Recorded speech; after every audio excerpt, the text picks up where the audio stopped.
Kate, I know you've been working over the weekend trying to report out what's taking place and what may come next. We were just mentioning in the block before this about the potential risks to a Robinhood and what they're going to have to do even throughout this week in terms of some of the trade limiting and the balancing act they're having to. It's a hard balancing act in terms of trying to keep customers on one side, but also not break the liquidity issue for themselves in terms of being able to put up the deposits for all of these trades.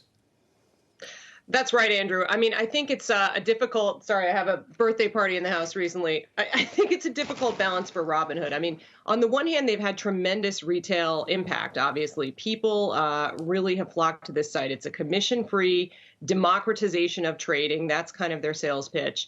And because of the Reddit crowd and all the excitement around GameStop and some of these other kind of nostalgia stocks, where, as this SNL clip pointed out, the fundamentals don't necessarily support some of these sky-high valuations. You've seen this incredible influx.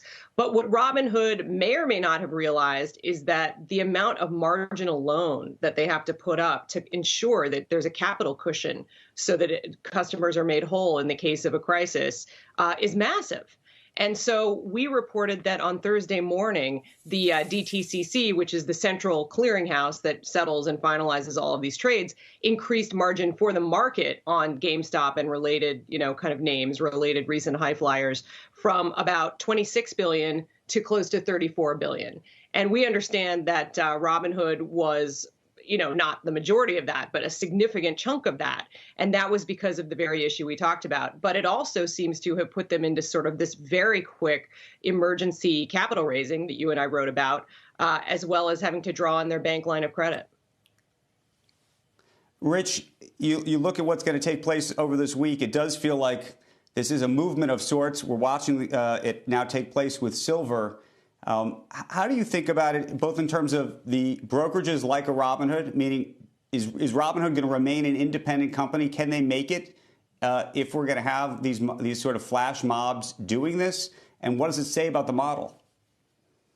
Yeah, it's certainly, as Kate and others have pointed out, it has stressed, Robinhood's model.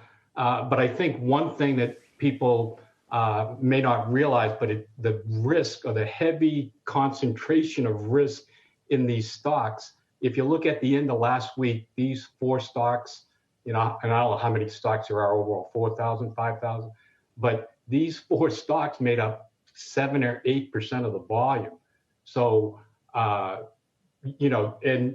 Robinhood, the retail investor, trading a lot of it. So this heavy concentration of risk, pushed up the requirements from the clearinghouse, just like Kate explained.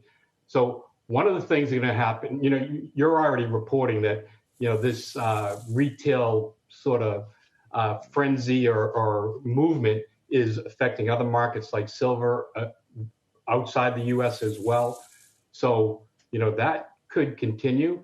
The one point that I would make is that, just to get and you pointed out, Andrew, this 2-day to settlement. I know it's sort of complex for the viewer, but what I'm told is right now the clearinghouses are content or happy with, Robinhood has made its, margin calls and its deposit requirements. So in that 2 days, then they can actually move and get the customer money in. That should help them. Now we'll see how, they certainly have hurt their brand by shutting down the trading, but that has helped them until they can get through this 2-day period.